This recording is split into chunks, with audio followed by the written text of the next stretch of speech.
in a nutshell, what are you building? There was a historical malt house on the site in the 17th century. Yeah. Malt house? Yes. Yeah. For making malt to make beer with. Exactly. Yeah. And so part of the approval is to reinstate that historical context that was once here. How interesting. In the form of a modern home. The Malthouse aesthetic will come from 25,000 handmade bricks, some distinctive brick piers, typical narrow windows and a slate roof. And then, audaciously slicing through the Malthouse, a glass and corten steel portal will connect the front door to an oversized statement, a giant 30-metre wooden pergola next to an equally large pond. On one side of the hall will sit a large kitchen diner with a wall of glazing overlooking the garden. At the far end of the house will be utility spaces and a garage, and in the middle, the sitting room, a triple height space with an overhead walkway strung across it. How much do you pay for this land then, this beautiful acre? 135.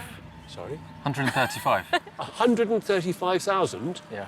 We did our research. Yeah, I mean, sure. we did our research, and the farmer who owned it helped us out, obviously. How much are you going to spend on the house itself, building it? 700.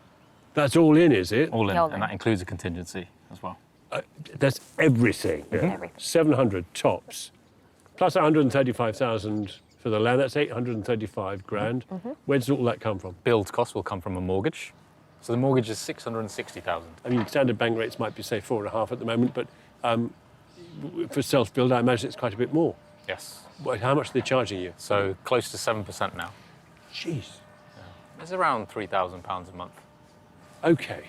So you really, really do want to finish quickly. Absolutely, yeah. Because you could save yourself a stack load of cash by finishing early, terminating that self-build mortgage early, and then presumably converting to a standard Correct. rate. Yes, yeah. Yeah. And how long is that going to take then? From start to end with the build? Yeah. We're hoping 18 months. 18 months. So 40,000 in interest across the project, 18-month project. If it goes over, you'll be really cursing, won't you? It is mere hours before the first problem rears its head. Thanks to a row of conifers on site, building control have stipulated that the nearby foundations be dug down 2 metres, far deeper than anticipated. How many more cubic metres of concrete are you going to have to then buy, do you reckon? Probably looking at a good 10 cube, possibly more. So your client's paying? More than likely, yeah. Be close to £4,000 of extra concrete. Unfortunately, it's just one of those costs that we've had to swallow. It's never fun just pouring more unnecessarily money into the ground. But a few days later, a problem surfaces. The foundations are supposed to be complete, but a vital job's been left undone. The perimeter levelling of the foundations in blockwork around the whole building. The groundworkers team said it's not in their responsibility and they're not bricklayers, so they wouldn't do it. The brickies on site have said that groundworks teams would do it. That's not going to solve the problem though, is it? And that's something that Zara and I are both learning about as we go through this process. That fraught complexity and incipient chaos I warned of is beginning to set in. To be fair to Giuliano and Zara, they did say it would take 18 months, and I'm here 2 months early. So is it even finished? Nice. Of course it is.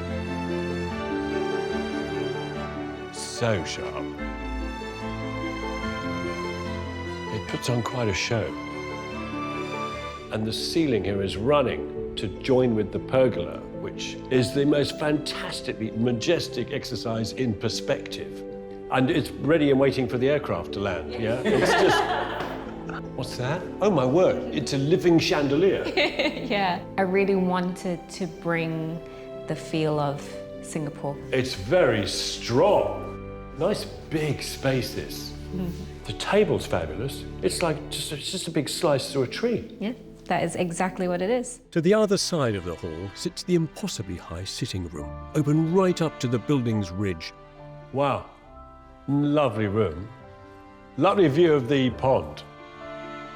And then you get this extra layer above there through that glazing. You've got all this contact with the sky. The space comes into its own. We've had to give up every single weekend for the past 14 months. Zara, for example, I have no idea how she functions on 3 hours of sleep. I don't know how many couples could do this. Tell me about money. You wanted to be in for 700,000. 623. No. You've come in under. Yeah. How? Our hand's been forced by the state of the economy and interest rates, and it basically doubled in interest. Yeah. We started to get to thinking, okay, can we even afford the monthly payments? And so we made the decision to not take down the last stage of the mortgage and try and finish it as much as we could on our own. I've always been told nothing is given, you have to earn it. And so we've had to sacrifice big time for this. It's coming ahead of programme and it's coming under budget. Credit where credit is due. Very, very well done. Giuliano and Zara's tenacity, resilience and sacrifice have more than left a mark on this home.